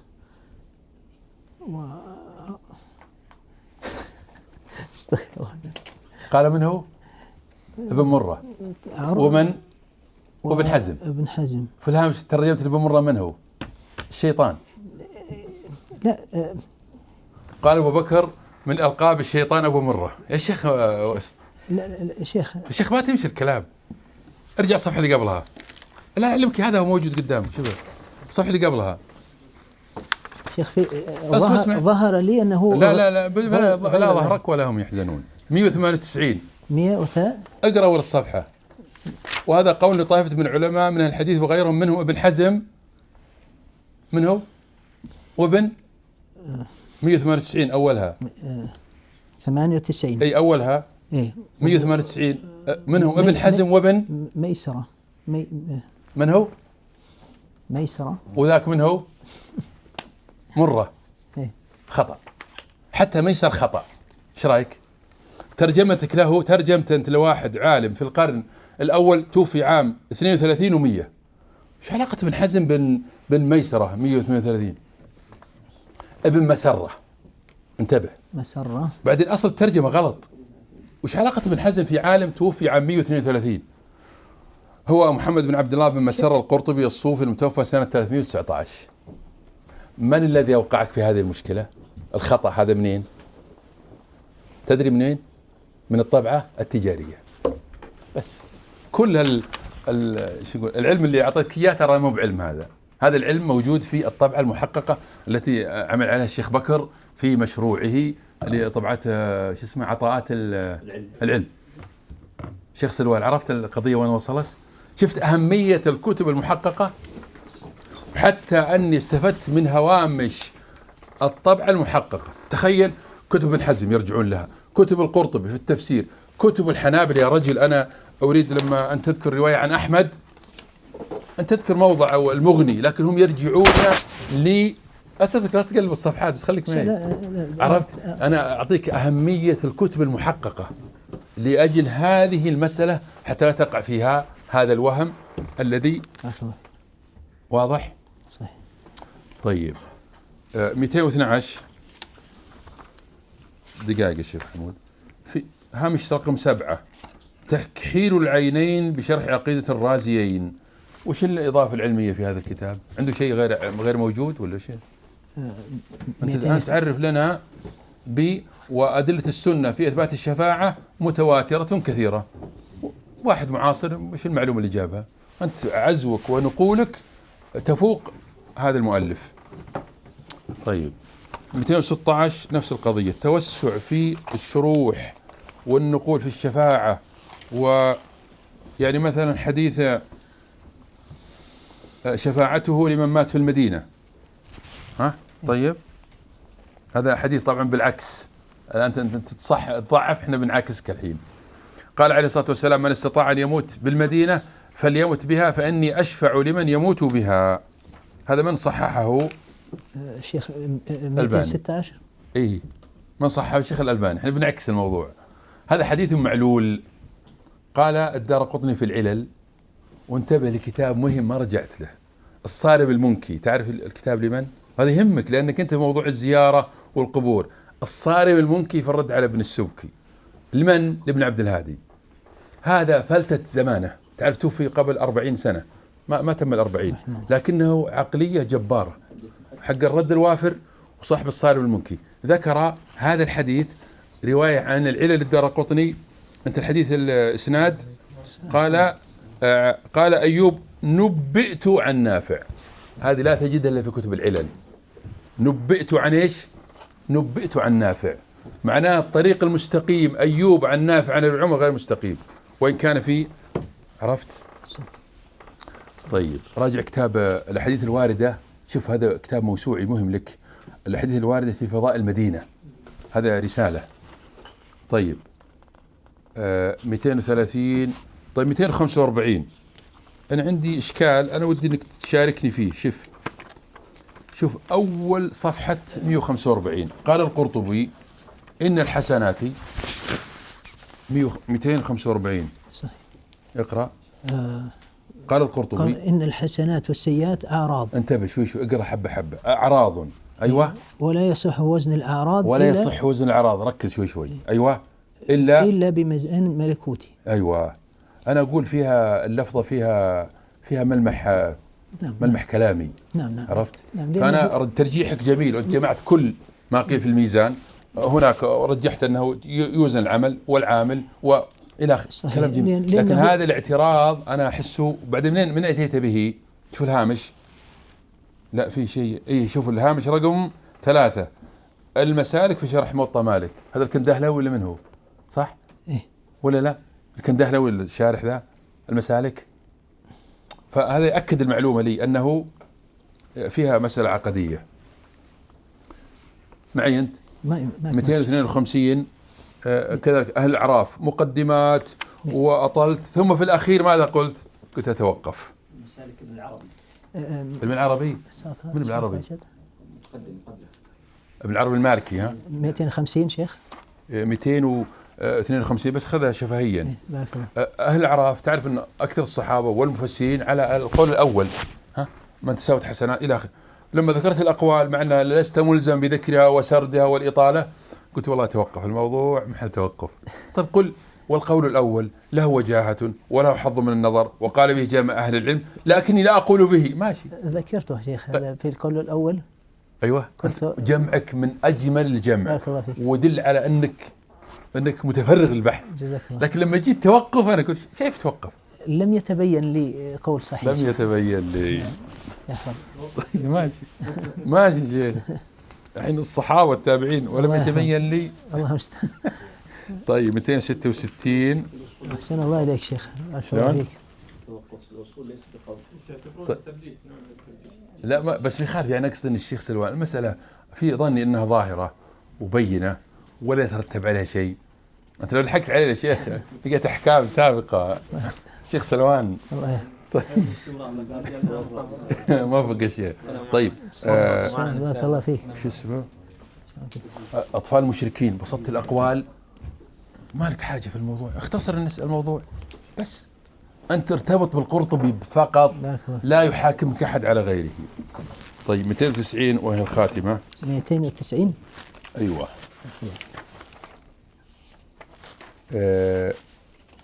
أنت تقول إن الخلاف المسائل الاختلاف تنوع. زين. ها 260 90 عفوا في الخاتمة خلاص قضينا. بارك الله فيك. طيب أنت تقول إن الاختلاف اختلاف تنوع، لا بأس في موضوعك صح؟ وذلك بسبب عدم جمع الأدلة والتمسك بها. هذا وش معناه؟ اشرح لي معناه. أنت تقول إن الخلاف اختلاف تنوع مش باستثناء بعض المسائل القليلة، لا بأس. كمل. ما هو سبب الاختلاف؟ سببه عدم جمع الأدلة. إيش الأئمة ما جمعوا الأدلة والأدلة ناقصة ولا وش؟ صحيح الله يحفظك. أي فأنا أقصد أنت تقول لو مر معنا مسألة أن النصوص قليلة أو الأحاديث قليلة أو النصوص مشكلة أنا لا أوافق، لكن كلامك الأول ممتاز إنه اختلاف تنوع والمسألة بين راجح ومرجوح. طيب 91 فأوصي طلبة العلم. هذا توصي، وش توصي بطلبة العلم؟ يلين القلب يا شيخ بهذه. احنا يا شيخ احنا في موعظة، احنا في معركة. أوصي طلبة العلم بقراءة كتاب التذكرة. ليش التوصية ذي؟ تقول لا أوصيه، لا تقول وعلى من يقرأ مثل هذه الكتب أن ينتبه ويحذر من الحديث المنكر. ممتاز هنا. لكن توصي طلبة العلم بقراءة، عرفت؟ أنت أعلم الناس بالكتابة فيه وفيه صح؟ نعم صحيح. طيب في أحاديث في الفهرس فاتتك ما أدري ليش، أنا أحاول أرجع لها ما وجدتها. شيخ لا جاوب بس رجع، أنا علقت عليها. طريقة فهرسة التراجم خطأ. ابن حجر اسمه أحمد بن علي، وين ألقاه أنا؟ ألقاه بابن حجر؟ لا. لكن لما تقول ابن حاء في حرف الحاء تحط شرطتين أحمد. في التراجم كلها ترتيبك أعده. واضح؟ المصادر رتبها على الطريقة المعروفة. يعني أنت تقول مثلا هنا كتاب التوحيد في حرف الكاف، لا، في وين يكون؟ في التاء. السنة كتاب السنة ما يصير في الكاف، يعني نشيل الكتاب. نعم. طيب صحيح. كتاب الشريعة يكون في ايش؟ الشريعة. طيب في الشريعة ذكرت الشريعة هناك. طيب على كل هذه ملحوظات، وكتبت عليك أشياء كثيرة جدا اختصارا للوقت، وملحوظات يعني منهجية لا تقلل من الجهد والأيام والليالي التي ظهر فيها جهد الباحث وحرصه على استيعاب بحثه. وفقه الله وسدده، وصلى الله وسلم على نبينا محمد. بارك الله فيك شيخ. الله يحسن فيك. شكر الله لفضيلة الشيخ الأستاذ الدكتور شيخنا وأستاذنا، وذكر في المقدمة أني رئيسه في الواقع أنا أحد تلاميذه وممن تعلم من فضيلته واستفاد منه في الدراسات العليا، طالبا ثم باحثا ثم بعد ذلك أستاذا في أبحاثه ونشره، فشكر الله لفضيلة الشيخ. أريد بس يعني فقط أن أوضح جزئية. الشيخ عندما تكلم عن أو عندما تحدث عن الألباني في منهجه، هو لا يعني يعترض على مسألة الرجوع للألباني، لكنه أحسن الله إليه يتحدث مع طلبة علم، فيفترض بطالب العلم ألا يكتفي بالرجوع فقط ل يعني تصحيح أو تضعيف الإمام الألباني، وإلا فهو لا شك يعني إمام فذ في بابه وفي مجاله، حتى لا يفهم الحديث في غير سياقه. ولعله من يعني لطيف القول يعني ذكر بعض ما تفضل به فضيلة الشيخ. أنا أذكر في نفس موقف الشيخ سلوان في بداية الدراسات العليا وفي أول محاضرة مع شيخنا وأستاذنا الشيخ عبد الله، تحدثت أريد أن أظهر له شيء من التميز، فأذكر أني قلت له يعني كما هو معروف عند العلماء. قال قف من هم العلماء؟ حقيقة ما كان في ذهني أحد، لكنها هي عبارة دارجة يعني تعودنا على قفها. قال إذا لم تعرف اسم الشيخ فلا تذكر هذا المصطلح. وجزاه الله خيرا دقيق في عبارته، باحث فذ وقارئ يعني لا يسبق ولا يتجاوز في مجاله ما شاء الله. أختم مرة سافرت مع فضيلته في رحلة، كان معه كتاب قرابة 600 صفحة، فلما وصلنا سألته عن الكتاب متى ستقرأ؟ قال قرأته. فما كنت أظن حقيقة قرأ، فأخذت أسأله في الكتاب وربما نسي هذه القصة من 10 سنوات، فسألت عن الكتاب في جزئيات دقيقة فوجدته ما شاء الله مطلع بشكل كبير. فلا تستغرب يا شيخ سلوان هذا الفحص الدقيق ما شاء الله والدقة العلمية. احنا صغار يا شيخ. وأنتقل إلى من لا يقل عن فضيلة شيخنا وأستاذنا الشيخ عبد الله الشيخ عبد الملك، وهو من العلماء الأفذاذ حقيقة في اطلاعه وفي سبره وفي حصره للعلم وللمطبوعات وللكتب، وعلى يقين أنه سيفيض علينا بإذن الله من علمه ومن فضله، فليتفضل مشكورا. الحمد لله رب العالمين، وصلى الله وسلم وبارك على رسول الله وعلى آله وأصحابه أجمعين. أما بعد، فأسعد في هذا الصباح الطيب المبارك بمناقشة هذه الرسالة الطيبة، وأشكر في البداية الله عز وجل على أن هي هذه الفرصة، ثم أتوجه بالشكر الجزيل إلى فضيلة الشيخ الأستاذ الدكتور حمود الذي شرفني بالمشاركة في مناقشة هذه الرسالة. ثم أسعد أيضا ثانيا بصحبة الشيخ الأستاذ الدكتور عبد الله بن صالح البراك، كما أرحب بالباحث الشيخ سلوان، وأرحب بالإخوة الحضور جميعا. حياكم الله جميعا. إن كان من نقاط، طبعا في أعراف المناقشات يذكر ما للبحث من محاسن ونقاط قوة، ثم نعرج على ما هو محل الاستدراك والملاحظة. أولا أهمية الموضوع وحسن اختياره، ثم حقيقة أيضا مما يعني يسجل لهذا البحث من نقاط قوة كثرة مراجعه ووفرتها، حيث زادت عن 500 مرجع. أيضا كان جمع الباحث جمعا جيدا لمادته وحرصه على التوثيق، قلة الأخطاء الطباعية، التزامه بالمنهج الذي رسمه لنفسه وغيرها. ولكن نأتي على ما نحن بصدده وهو مطلوب في هذا المقام. لو نأتي شيخ إلى صفحة 3، لاحظ شيخ، أنت جعلت من أهداف البحث بيان أسباب الخلاف لدى علماء أهل السنة في هذه المسائل، وبنيت عليها سؤالا: ما أسباب الخلاف لدى علماء أهل السنة في هذه المسائل؟ ترى مسائلك محصورة، يعني لم تجب عن هذا السؤال، ولم يظهر حتى في هيكل البحث، فلو جعلت له فصلا رابعا ليتم بحثك. فأنت ما هي أسباب هذا الخلاف؟ هي مسائل محصورة ومعدودة. أنت لم تتناول جميع مسائل الكتاب، أنت اهتممت بالمسائل التي وقع فيها الخلاف، إذن مطلوب منك الجواب عن لماذا وقع هذا الخلاف، فيظهر هذا في فصل مستقل، مثلا تمسك بالضعيف إلى آخره. فأنت استقرأت هذه المسائل وفحصتها، إذن ليظهر ثمرة هذا في آخر البحث في ذكر الأسباب. وضحت لك يا شيخ؟ الله يحفظك. طيب، صفحة 8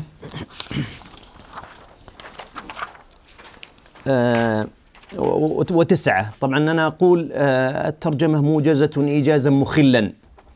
الترجمة يا شيخ لابد أن تتضمن الاسم والولادة والمشايخ والتلاميذ والأعمال والوظائف، مع ذكر ما له من تصانيف، ثم أقوال العلماء فيه، ثم الوفاة. هذا هو جسم الترجمة. بارك الله فيك. جيد. كان سهل جدا، لكن ما دام أنه ما لا بد منه يا شيخ. أنت قارئ ربما لا يقف يعني على هذا الكتاب القرطبي إلا من رسالتك وبحثك، حتى نعرف لماذا اعتنينا. أنت كأنك تجيب عن سؤال لماذا القرطبي، الله يحفظك، فترجمته تجيب عن هذا السؤال. لاحظ معي في يعني أنت مرة تقول ينظر ومرة تقول انظر. جيد. في هذه الصفحة وسائر الرسالة حواشيك امتلأت، مرة تقول كذا فوحد يعني منهجك حتى يكون على نسق واحد. جزاك الله. لاحظ أيضا كذلك مرة تضع رقما للحاشية بين قوسين ومرة تخليه، فتنتبه لهذه، وهذه يعني وضعتها لك. بارك الله فيك. لاحظ مثلا في صفحة 10 وأنت تسرد يعني جملة من مؤلفاته، لم تذكر معلومات عن هذه المصنفات، هل هي مطبوعة، هل هي مخطوطة. صحيح. جيد. طيب نأتي إلى التعريف بكتاب التذكرة في صفحة، أو نذهب إلى صفحة 13. أنا أقول لاحظ يا شيخ، وأنت تقول هذا خطأ تكرر في الرسالة كثيرا، تبدأ الكلام بالواو العاطفة. الكلام لا يبدأ بالواو العاطفة، الكلام لا يبدأ بالواو العاطفة. ثم أيضا فاتك يا شيخ، وأنا مهم وأنا سأطلع على هذه الرسائل، وهو جواب عما ذكر الشيخ عبد الله. موارد الكتاب، ما هي موارده؟ هذه أهم نقطة تتحدث عنها. من أين استقى مؤلفه مادة هذا الكتاب؟ من هنا نعرف أهم. لو وجبت عن هذه لعرفنا وزن هذا الكتاب، هل له قيمة أو ليس له قيمة. ربما اشتمل على مصادر نادرة لم تطبع، فيكون الكتاب له قيمة، أليس كذلك؟ بلى. لاحظ في حاشية 2 يا شيخ، لاحظ يعني لو ذكرت في الإجراءات، أنت تذكر دائما التذكرة بتحقيق كذا، صحيح البخاري بتحقيق كذا. أنا أقول لو ذكرت في الإجراءات الطبعة التي ستعتمد عليها. بارك الله فيك. جيد. لكن لم لاحظ في الحاشية رقم 2 الملاحظة، وهي ملاحظة سجلتها أنت من خلال قراءتك، صح ولا لا؟ في الحاشية 2 صحيح. لكن لم تبين سبب ذلك الذي هو راجع إلى عناية المغاربة به، بل تفضيلهم إياه على صحيح البخاري. بارك الله فيك. جيد. سن الله إليك. فهذا جواب عما تكلمت أنت عنه. طيب نأتي إلى صفحة 13، هذه ذكرناها. صفحة 16 يا شيخ، وأنت في المآخذ المتعلقة بالأمانة العلمية، أنت تقول الغموض في عزو الأقوال. أقول رحمك الله يا شيخ سلوان، يعني هذه جناية على الإمام القرطبي. ألم تقرأ مقدمته التي قال فيها: نقلته من كتب الأئمة وثقة أعلام هذه الأمة حسب ما رويته أو رأيته، وسترى ذلك منسوبا إن شاء الله مبينا. هذا في مقدمته يا شيخ. صحيح. فهو يعتبر الشيخ رفع عن نفسه عهدة، يعني لم يضمن كتابه إلا ما نقله عن الأئمة، فهو يعني أعفى نفسه من هذا. وضحت لك الشيخ؟ بارك الله فيك. طيب نأتي إلى صفحة 19. طبعا الشيخ أثقلت حواشيك بمشكلة، ما هي؟ الآيات لو أنك عزوتها في الصلب لا خفت حواشيك. جيد. فأنت أثقلت الحواشي بعزو الآيات والصور في الحاشية، ما في حاجة في الصلب. جيد. اللي كاتب البحث سواء اللي كاتب البحث نعم تشفع له. أي نعم. الله يحفظك. طيب وضحت لك يا شيخ. ثم المراجع يا شيخ، مثلا في الحاشية رقم 10 لو هذه سنة معروفة، لو رتبت المراجع حسب الوفيات. بارك الله فيك. طيب لاحظ معي صفحة 20 يا شيخ، وأنت تعرف النسخ. عرفته من أين؟ من شرح النووي على مسلم. هذا مشروح الحديث والمصطلح يعني كمرجع، يعني اعتمدت في لا يا شيخ، المصطلحات يرجع فيها إلى كتبها. بارك الله فيك. هذا يرجع إلى كتب الأصول، أليس كذلك؟ نعم.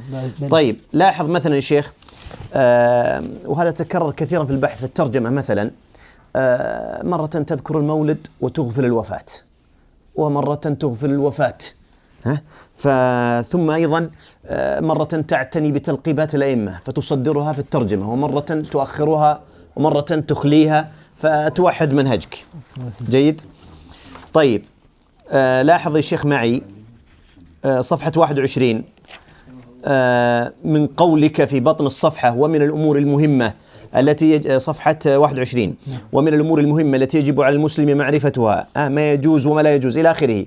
هذا أجنبي عن المبحث، ولم تذكر القول في الفصل في المسألة، فتتفطن له مثل هذا. طيب شيخ في صفحة 23 شيخ في التحرير دائما إذا جينا نحرر مذاهب الأئمة خاصة الفقهية مثلا، المرجع إلى معتمدات المذاهب ومحرراتها. ليس لكل كتاب عند الأحناف، ليس كل كتب الأحناف معتمدة، وليس كل كتب الحنابلة معتمدة، أليس كذلك؟ هل مثلا منتهى الإرادات والإقناع كسائر الكتب؟ لا، هذه عمدة متأخرين. فإذا أردت أن تحرر مذهب الحنابلة تحررها من هذا الكتابين، أليس كذلك؟ مثلا إذا جئت تحرر مذهب الشافعي تحرره مثلا من كلام ابن حجر؟ لا، تحرره من كلام الرافعي والنووي، وعلى هذا السر يا شيخ. طيب لاحظ مثلا الشيخ في حاشية رقم 4 صفحة 24: غفر الله لك. هل يقدم ابن حبان على الترمذي؟ الترمذي هو كتابه كتاب الوصول وهو المعول عليه، فيقدم الترمذي. بارك الله فيك. جيد. طيب هل يقدم البيهقي شيخ على الإمام أحمد؟ كتاب البيهقي شيخ السنن الكبير كالمستخرج على الكتب هذه، بارك الله فيك. فتوازن بين كتب التخريج، ليس أحمد كالسنن الكبير. طيب لاحظ يا شيخ، وأنت تقول طبعا دائما نقول ما الذي يرفع مستوى البحث؟ أصالة مراجعه. لاحظ أنت تترجم لهم عطية ثم تقول نقلا عن سير أعلام النبلاء، ما في حاجة. إذا كنت أنت أخذت من سير أعلام النبلاء فتقول سير أعلام النبلاء، ليس كذلك؟ بلى. طيب صفحة 31 كذلك تجاوزها، صفحة 32 كذلك تجاوزها، صفحة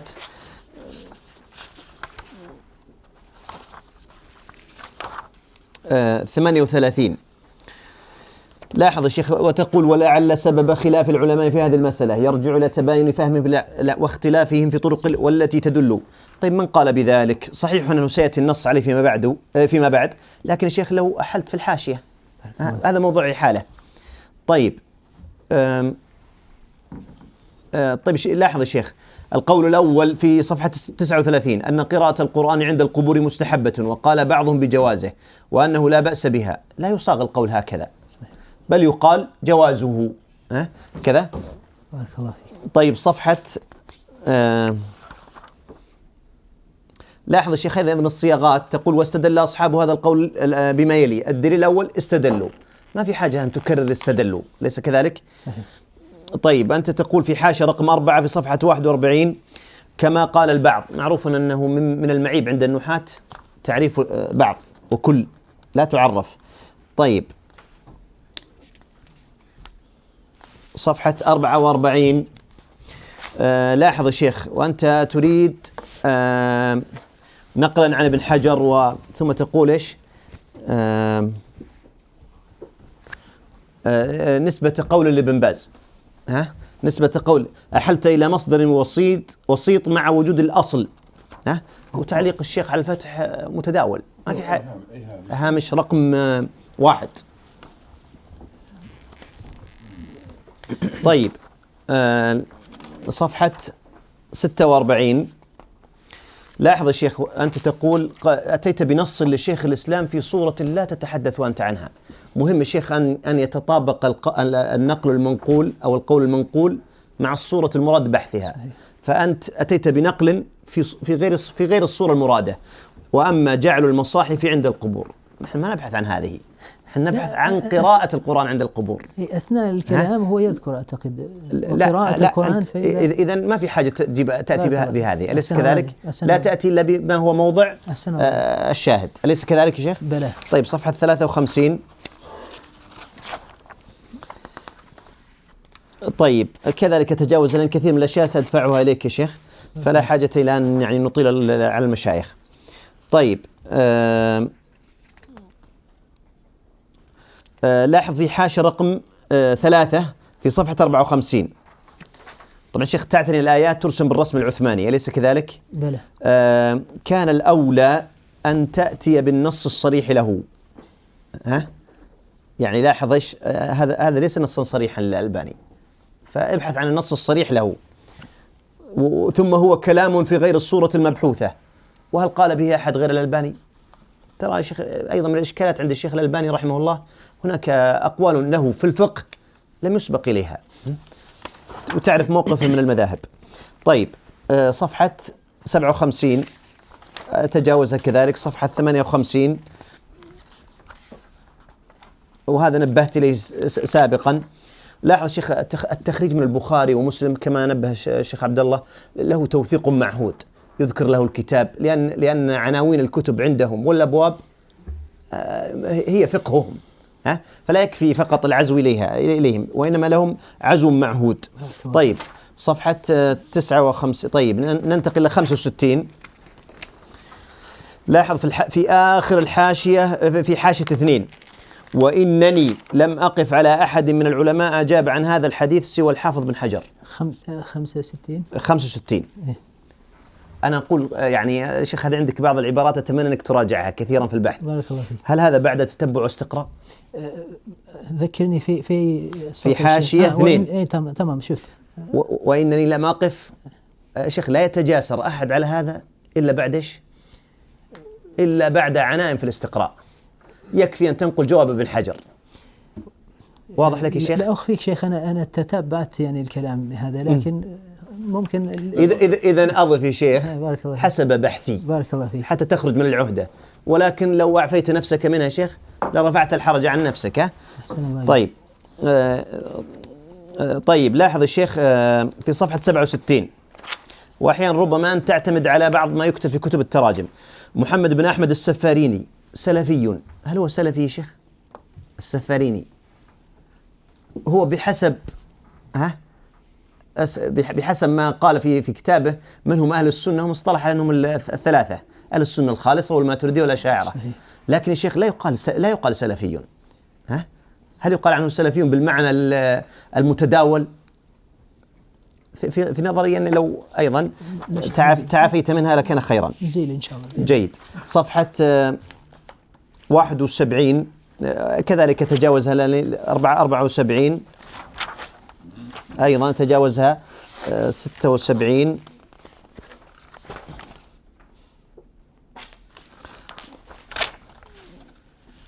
طبعا شيخ في شيء سرت عليه في البحث كثيرا دائما شيخ في التحشية والكتاب ثم اسم المؤلف ثم يأتي الجزء والصفحة. صحيح. جيد. فتتفضل لهذه أنت خالفت ما هو يعني معروف ومتداول. طيب صفحة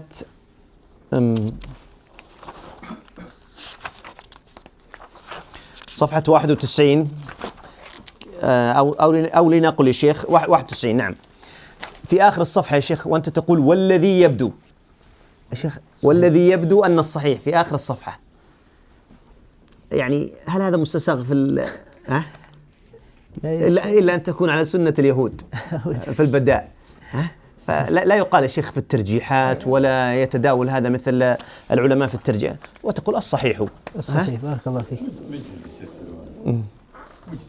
طيب مجتهد صغير. الله المستعان. طيب كذلك يا شيخ مثلا لا يجعل المضاف في سطر والمضاف إليه في سطر كما في صفحة 93 تكرر كثير في البحث يا شيخ. طيب صفحة 93 طيب 98 شوف يا شيخ وأنت تقول وكما استدل أصحاب هذا وصلنا إلى ثلث الرسالة والثلث كثير. وكما استدل أصحاب هذا القول ببعض أوصاف الدجال التي تحدث النبي عنها والتي وجدت فيه بصورة مطابقة وأن حاله تخالف حال البشر الأسوياء في الشكل والمضمون. طيب وثق هذا. وثق من كلامي شيخ. من كلامي. توثقه حتى وإن كان لا ما فيها هامش. جزاك الله خير. ماشي. سنعتمد إلى كتاب إن شاء الله. طيب صفحة 103 والراجح في هذه المسألة ما ذهب إليه جمهور العلماء بأن الصياد التعدية لا تكون بالباء تكون بمن في هذا المقام بأن ابن الصياد صح؟ من أن ابن الصياد. طيب في صفحة 104 هل فيها شيء؟ طيب شيخ وأنت تريد أن تستدل أن عيسى من أشراط الساعة كان الأولى بك أن تأتي إلى الآية التي فيها القراءة السبعية التي فيها فتح العين واللام فتنسبها إلى الكتب الفرشية في القراءات وتنسبها ما في حاجة إلى يعني الآن من الآيات التي استدل بها على صفحة 104. وإنه لعلم للساعة، هذه قراءة سبعية، ففرشها تذهب إلى الكتب القراءات، إلى فرش هذه القراءة وتنسب إلى القراءات، وهي الحجة في نزول عيسى. وإنه لعلم للساعة. أي نعم، لعلم للساعة. لعلم. أي تمام صح. وضحت لك يا شيخ؟ أحسن الله إليك. هي الآية التي فيها الاستدلال بهذا. ها؟ يتعلم الفرش ولا وضحت؟ اي لا العلم. دائما القارئ او القراءات لها اصول فيذكر، ثم له الفرش تذكره، ياتي الى الفاظ الايات ويذكر ما فيها من قراءه. مفهوم، الله يحفظ. طيب ناتي الى مثلا صفحه 117. 117 كذلك ايضا، هذه في التخاريج اتجاوزها. 118 كذلك، 122 إذا كان فيها شيء. شيخ، وأنت تتعقب، طبعا ذكرت شيئا لست في حاجة إليه، هل يجوز وماجوج هم أهل الصين أو لا؟ وأنت تعرضت لابن سعدي، فأنت في حاجة إلى يعني هل ثبت رجوعه عن هذا؟ نعم ذكرت أنه ثم ثبت. يصح هذا فيما لو كان تفسيره آخر مؤلفاته، وهو قوله ما في التفسير هو المقدم. ذكر الشيخ حمود التويجري. لا لست في حاجة أنه رجع يعني ربما كان الشيخ حمود عفى الله عنه خصما له. ها؟ لا ربما لو رجعت إلى كلام تلامذته بارك الله فيك ممن حرروا هذه المسألة. سلام الله عليك. أحمد القاضي طبع الكتاب، وسبب توقف المسألة استجابة لطلب الملك عبد العزيز رحمه الله، الذي يعني أي نعم. طيب طيب يا شيخ، نأتي إلى صفحة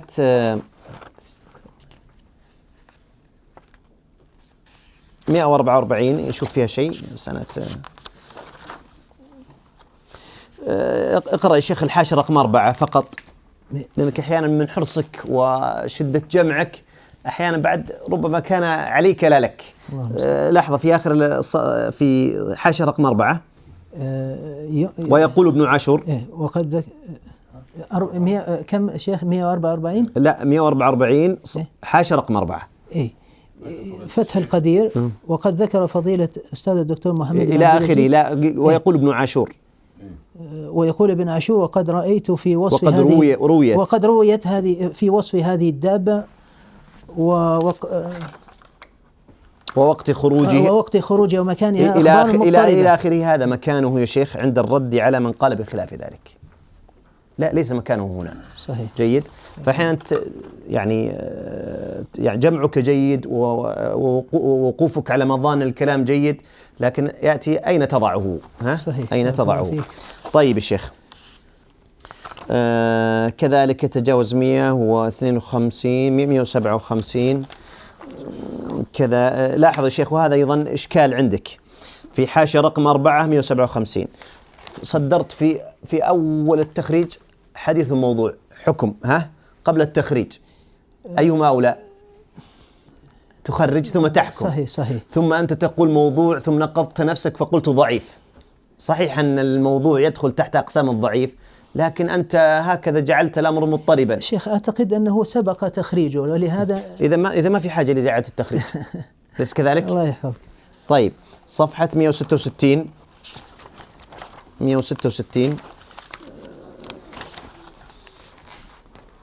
طيب لاحظ يا شيخ، هنا الحديث شكلته، مع أنه سبقته أحاديث كثيرة لم تشكل، فتوحد منهجك. صفحة 171.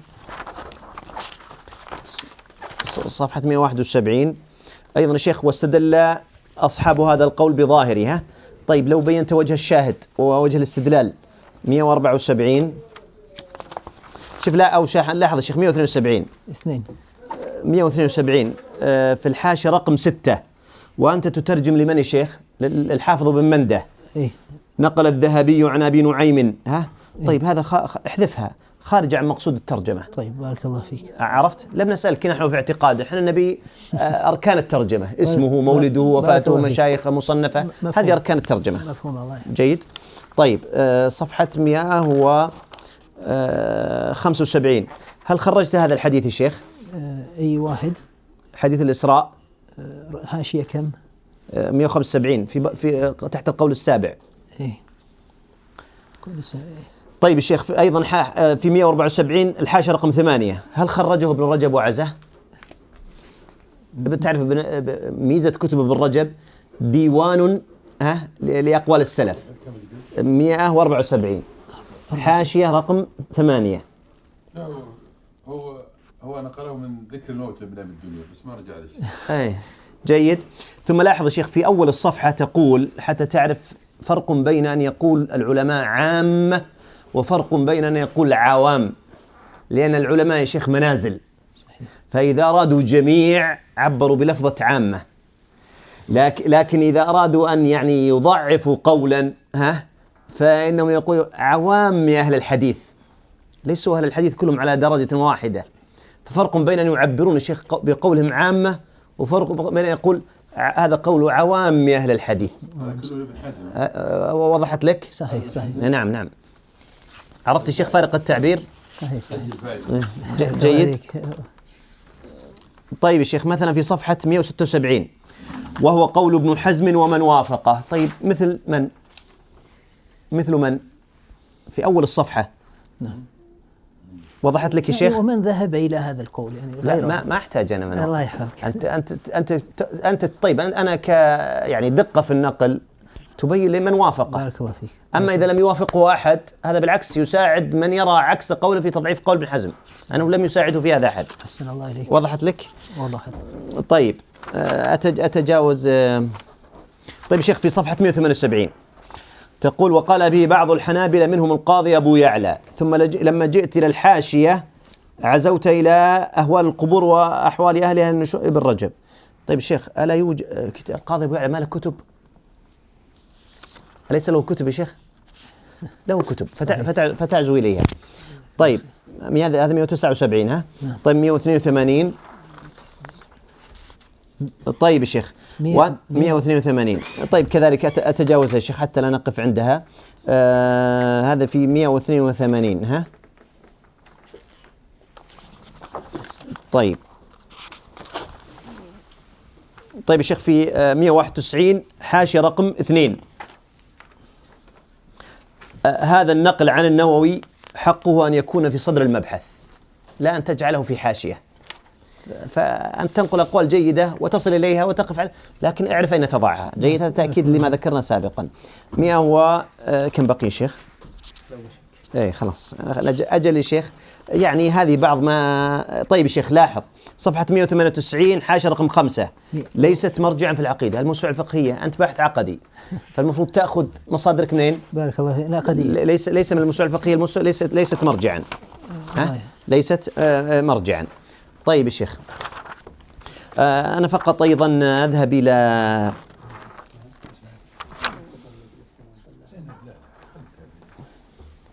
الشيخ هذا أختم بالخاتمة. اقرأ أول فقرة في نتائج البحث. طبعا شيخ دائما نتائج البحث وهذه السلام ورحمة الله. يا مرحبا. نتائج البحث وتفيد يعني الشبيب ممن يحضرون. نتائج البحث للناس طرائق فيها. أنا انتظرت منك خاصة أنك بحثك يا شيخ في مسائل مختلف فيها، انتظرت مثلا تذكر ما هي أقوال القرطبي. قد يأتي الذي يريد أن يستفيد من بحثك فله ليس حاجة إلى أن يقرأ البحث، وإنما يرجع إلى نتائجك فيعرف ما هي آراء القرطبي تحديدا في هذه المسائل. هذا النتائج أنا كتبت في النهاية مرة كنت بين الموت والحياة. نعم. يعني بين التحريم لكن لكن القارئ لا يعذرك. بارك الله فيك. القارئ لا يعذرك. أنا كتبت في النهاية مرة لأن ما كان لدي وقت كثير. نحن نعذرك الآن. الله فيك. نحن نعذرك الآن، لكن القراء فيما بعد سأراجع وأضيف. لا يعذرونك. بإذن الله. طيب يا شيخ لاحظ أنت تقول أن منهج كتاب التذكرة ومقصده ليس من المصنفات الفقهية المعتمدة، وإنما ألف بباب الترغيب والترهيب وإحياء القلوب والموعظة. لكن شيخ لو قرأت مثلا في مقدمة القرطبي فإني رأيت أن أكتب كتابا وجيزا يكون تذكرة لنفسي وعملا صالحا بعد موتي في ذكر الموت وأحوال الموتى وذكر الحشر والنشر والجنة والنار والفتن والأشراط. ماشي. ثم يقول هو ضع على سنن المحدثين يا شيخ، إذ التفقه في حديث رسول الله هو المعنى المقصود والرأي المحمود. إذن هو بني على طريقة المحدثين، أبواب وفصول، وجمع مادته من كتب الحديث. إذن لا يقال عنه شيخ باب ترغيب وترهيب وذكر موعظة، لا، ليس هذا مقصودا. واضح لك؟ هو ألف كتاب أصيل في هذا في مسائل الغيبيات، خاصة اليوم الآخر. لاحظ الشيخ، أنت تقول الإمام القرطبي مالكي المذهب من غير تعصب مع ميله إلى الأشعرية، هذه نتيجة، لكن أين هي في البحث؟ أين هي في البحث؟ أنت بنيتها على ما تعرفه عن القرطبي، لكن لم تظهر من خلال بحثك، فلا حاجة لهذه النتيجة. ماشي؟ طيب، لاحظ الشيخ، أنت تقول لا يقتصر الإمام القرطبي في كتابه التذكرة على عرض المسائل، بل يحرص على الربط بين العلم والعمل. طيب، لو ذكرت مثالا عليها من خلال دراستك، ما ذكرت يا شيخ؟ طيب، لاحظ يا شيخ، يتبين من خلال استقراء أقوال العلماء أن جل الخلاف الواقع في هذه المسائل من باب اختلاف التنوع. أنا أقول هذا غير صحيح. لو كان تنوعا لم يكن سببه عدم جمع الأدلة. واضح لك؟ ليس اختلاف تنوع، هذا اختلاف تضاد. طيب، فهذه يعني بعض النقاط، ونحن مكملين لملاحظة الشيخ عبد الله البراك، ونقول كما يعني قال من سبقنا في ممن يناقش أن هذه الملاحظات يعني الغرض منها تسديد البحث وتقويمه، لا التقليل من الباحث وجهده. وفق الله الجميع لما يحبه ويرضاه. هذا والله أعلم، وصلى الله وسلم على نبينا محمد. شكر الله للدكتور عبد الملك هذه الملحوظات القيمة، والتي بلا شك سيستفيد منها الطالب ويوظفها بإذن الله عز وجل في بحثه. والحمد لله كنا في أصبوحة علمية ثرية بالمعلومات استفدت منها قبل أن يستفيد منها الطالب. أسأل الله عز وجل أن يجعلها في ميزان حسنات أصحاب الفضيلة. كما أرحب بفضيلة شيخنا وأستاذنا رئيس القسم الأستاذ الدكتور علي الخضيري في هذه المناقشة، وأسأل الله عز وجل أن يبارك في خطواته وأن يعينه وأن يوفقه وأن يسدده. نستأذنكم في مداولة قصيرة للحكم على الرسالة، ثم نعود إليكم بإذن الله عز وجل.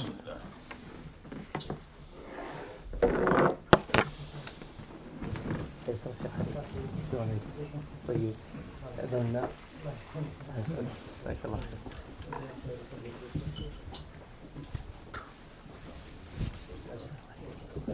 الله ما أخبرتني عن المناقشة. لا والله أنا أعتذرك اليوم. أنا أرسلت رسالة للجميع شيخ، ما جاءت. ما جاءت. سبحان الله. جيت أعتذر بشدة. أقسم بالله ما انتبهت والله أنا اليوم مناقشة، كنت جيت من البداية. أقسم بالله العظيم أنساني الشيطان. سلام الله يبارك فيك ويسلمك ويعينك يا رب ويستر أمرك. الله يحفظك. أعتذر شيخ بشدة والله. رأس أسود ما يبشي بالله مش ساكن. بسم الله عليك شيخ.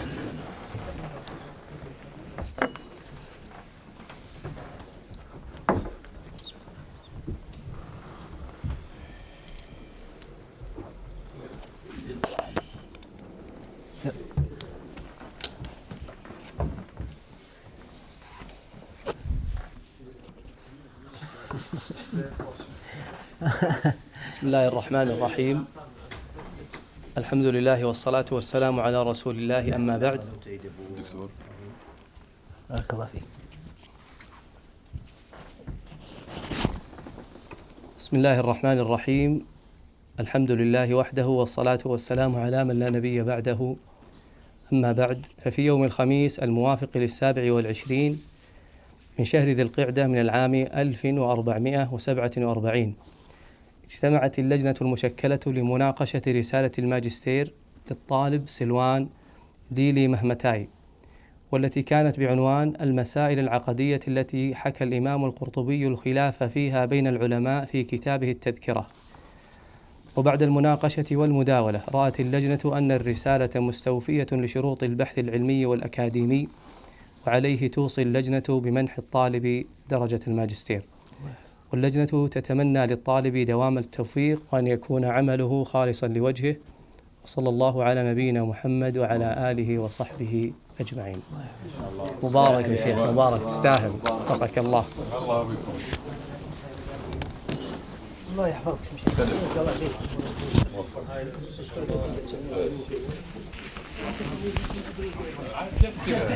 طيب حط عندك سروال. مبارك حبيبي. واخر دعواهم الحمد لله رب العالمين. موفق ان شاء الله. لا بالعكس وفقك الله واعانك ويسر امرك. الحمد لله على التمام. الصورة الجماعية شيخنا. بدون سروال. ما لحق دخل. بارك الله خير.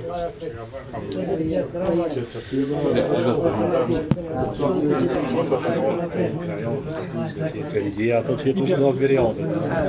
Dat is wel goed.